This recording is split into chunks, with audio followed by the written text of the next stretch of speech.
A graça e a paz do Senhor Jesus a todos os queridos e amados irmãos e amigos. Que bom ter você aqui comigo.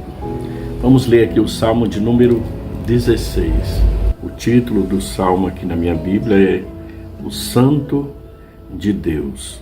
Guarda-me, ó Deus, porque em ti me refugio.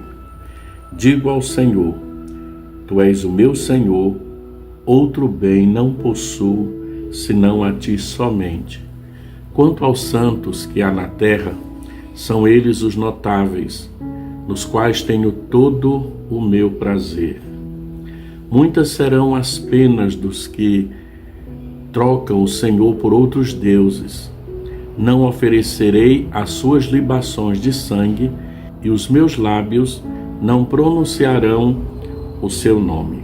O Senhor é a porção da minha herança e o meu cálice. Tu és o arrimo da minha sorte. Cai-me as divisas em lugares amenos, é muito linda a minha herança. Bendigo o Senhor que me aconselha, pois até durante a noite o meu coração me ensina. O Senhor, tenho sempre a minha presença, estando Ele à minha direita, não serei abalado. Alegra-se, pois, o meu coração e o meu espírito exulta, até o meu corpo repousará seguro, pois não deixarás a minha alma na morte, nem permitirás que o teu santo veja corrupção. Tu me farás ver os caminhos da vida, na tua presença a plenitude de alegria, na tua destra delícias perpetuamente. O Salmo 16 é um hino que fala da confiança no Senhor. Estudando esse salmo, percebemos que o salmista, ele demonstra a sua confiança em Deus. Ele tinha total certeza da bondade divina e não duvidava do cuidado e da proteção do Senhor. É mais um salmo escrito pelo rei Davi. Ao que tudo indica, Davi escreveu esse salmo em tempo de crise, mas não sabemos, na verdade, em que ocasião. Ao longo desse salmo, nós vamos perceber que Davi deixa bem claro o seu relacionamento pessoal, íntimo com Deus. Repetidas vezes, ele aplica alguns pronomes possessivos. No Salmo ele vai sempre referir-se a Deus como o meu Senhor. Podemos dividir esse Salmo em 5 pontos. Uma vida guardada pelo Senhor, versículo 1 e 2.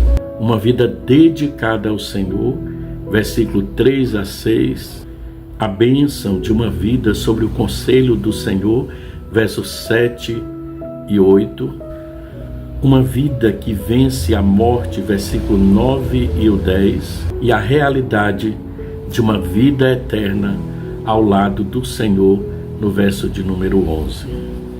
Primeiro ponto, uma vida guardada pelo Senhor. O Salmo começa trazendo uma declaração de Davi sobre a certeza do cuidado de Deus. Ele diz, guarda-me, ó Deus, porque em ti confio. Aqui, os estudiosos discutem se esse verso é um grito de socorro em meio à crise ou se é simplesmente o conhecimento do salmista de que necessitava da proteção constante do Senhor. Seja como for, nesse verso, Davi expressa a verdade das Escrituras de que Deus é poderoso para guardar o seu povo. Em seguida, Davi declara que Deus é o seu maior tesouro. No versículo de número 2, ele vai dizer o seguinte: digo ao Senhor, tu és o meu Senhor, outro bem não possuo, senão a ti somente. Sem dúvida nenhuma, este é o sentimento de todo cristão verdadeiro, de todos aqueles que colocam Jesus como centro nas suas vidas. Não tem outro. Ele é a presença primordial em nosso ser. Mas, infelizmente, muitas pessoas querem se aproximar de Deus apenas pensando nos bens que Ele pode lhes dar, ao invés de enxergá-lo o maior bem que podem ter em suas vidas. Mas o crente, o cristão genuíno, é como Davi. Ele sabe que Deus é o seu verdadeiro motivo de contentamento, de alegria, de satisfação. Não é à toa que Maria cantou o hino de gratidão ao Senhor, e ela diz: a minha alma engrandece ao Senhor, e meu espírito se alegra em Deus, o meu Salvador. Não é à toa que tantos quantos servos de Deus cantaram e louvaram a Deus pelos seus feitos e pela sua presença maravilhosa. Segundo ponto, uma vida dedicada ao Senhor. Do versículo 3 até o versículo de número 6. Davi aqui vai fazer um contraste do povo eleito de Deus com o povo que troca o Deus verdadeiro pelos falsos deuses. Ele chama aqueles que são fiéis a Deus como santos que há na terra e notáveis. Mas eles são notáveis não por suas próprias qualidades, mas justamente porque são santos. A palavra santo aqui significa literalmente separado. Os crentes, os cristãos são notáveis porque foram separados como propriedades exclusiva do Senhor. Vamos conferir em 1 de Pedro 2,9. Diz assim: vós, porém, sois raça eleita, sacerdócio real, nação santa, povo de propriedade exclusiva de Deus, a fim de proclamardes as virtudes daquele que vos chamou das trevas para a sua maravilhosa luz. Propriedades de Deus, adquiridas por um sacrifício único, perfeito, através de um cordeiro imaculado, sem mancha, que foi imolado na cruz do Calvário, chamado Jesus Cristo. Pelo sangue dele, nós fomos comprados e somos propriedades exclusivas de Deus. É por isso que os santos de Deus são notáveis, não por causa dos feitos deles, mas por causa da presença do Santo dos Santos na vida desses homens que servem a Jesus. Porém, o salmista diz que aqueles que rejeitam a Deus, que trocam a verdade de Deus pela mentira dos falsos deuses, sofrerão grandes penas. Naquele tempo, Israel sempre tinha que lidar com o perigo da falsa adoração. As nações vizinhas tinham os seus falsos deuses e frequentemente acabava que alguns dos israelitas entravam por esse caminho da idolatria. Mas Davi expõe aqui o grande perigo dessa prática e se compromete a jamais prestar culto a esses deuses pagãos que nem mesmo são dignos de terem os seus nomes pronunciados. No verso de número 4, exatamente porque Davi sabe que Deus é o único Deus merecedor de toda a glória. Ele entende que o Senhor é a porção da sua herança, é o seu cálice, é o sustentáculo de sua vida. Nesse ponto, Davi admite que tudo que ele tem vem de Deus como boa dádiva. Por isso ele diz no versículo de número 6, finalzinho do versículo: é muito linda a minha herança. Terceiro ponto, uma vida sobre o conselho do Senhor. Versos 7 e 8. Na sequência do versículo 7, Davi vai dizer que o Senhor é quem o aconselha. Inclusive, ele declara aprender do Senhor até durante a noite. No versículo 7, até durante a noite o meu coração me ensina. No original, o texto traz a palavra noite no plural, indicando que Davi aprendia noite após noite. Já ao dizer que o Senhor o aconselha, Davi usa uma palavra que transmite a ideia de correção e disciplina. Quer dizer que isto está de acordo com o ensino bíblico de que o Senhor corrige a quem ama e açoita a todo filho a quem recebe. Como está escrito lá em Hebreus 12, versos 5 e o 6. Davi também fala de Deus como seu defensor. Ele diz: o Senhor, tenho sempre a minha presença, estando Ele à minha direita, não serei abalado. No verso 8. Ao dizer que Deus está à sua direita, Davi pensa em Deus exatamente como seu advogado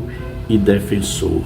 Por isso, ele pode afirmar com toda certeza que não há nada que ele possa temer, pois o seu defensor não permitirá que ele seja abalado. Quarto ponto, uma vida que vence a morte. Verso 9 e o 10. Observe que na parte final do Salmo 16, Davi muda o foco do cuidado de Deus nesta vida para o cuidado de Deus na vida do porvir.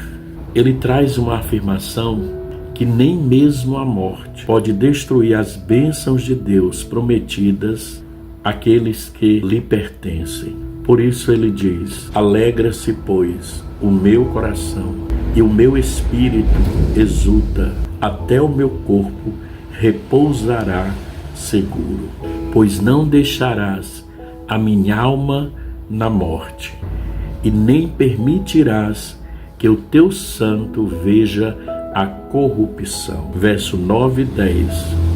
Temos que entender uma coisa: a vida terrena não é o bastante para que os servos de Deus possam se deleitar no Senhor.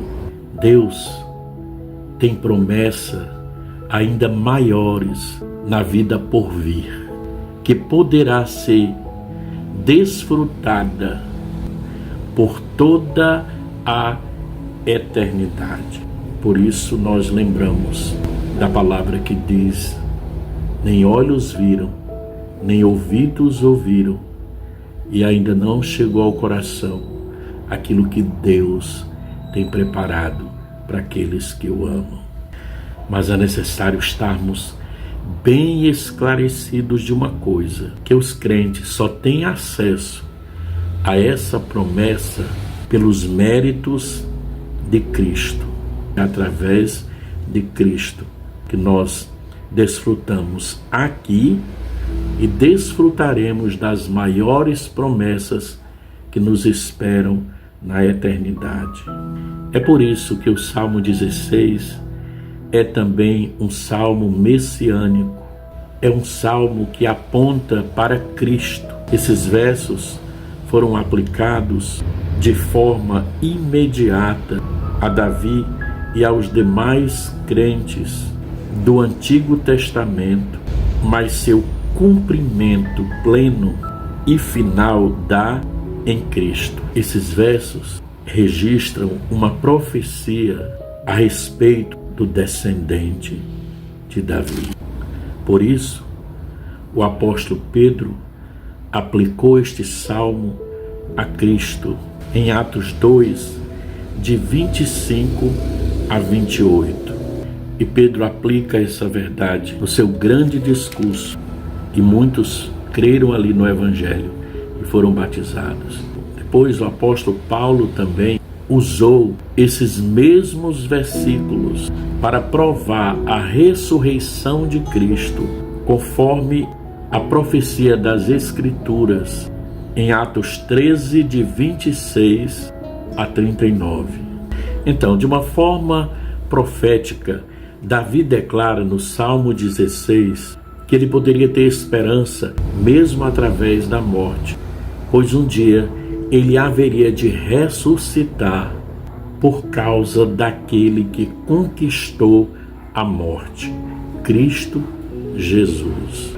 Quinto e último ponto: uma vida eterna ao lado do Senhor, no versículo de número 11. Davi vai terminar o Salmo 16 trazendo um breve quadro da eternidade. Então ele diz, no versículo de número 11: Tu me farás ver os caminhos da vida. Na tua presença, a plenitude de alegria. Na tua destra, delícias perpetuamente.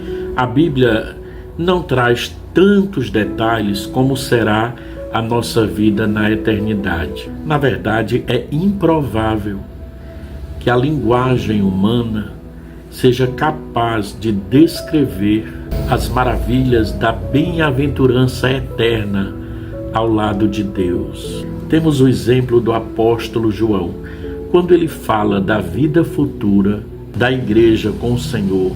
Ele usa amplamente a linguagem simbólica. Aí eu te aconselho a ler Apocalipse capítulos 21 e 22. Você vai conferir bem direitinho aquilo que nós estamos falando. Os simbolismos que João usou para tentar descrever as maravilhas celestiais e eternas com aquilo que nós temos aqui na terra. Ele usa as coisas mais lindas que temos aqui para tentar descrever o que nos espera lá no céu, na eternidade. Mas o que de fato é mais importante, nós sabemos: na eternidade nós estaremos para sempre na mais íntima comunhão com Deus, perpetuamente, diante da sua presença. Como diz o salmista, ali haverá plenitude de alegria sem fim. Glória a Deus, que maravilha. Eu não sei o que você possa estar passando hoje. De repente você está num dilema tão grande, é um desafio tão grande, né?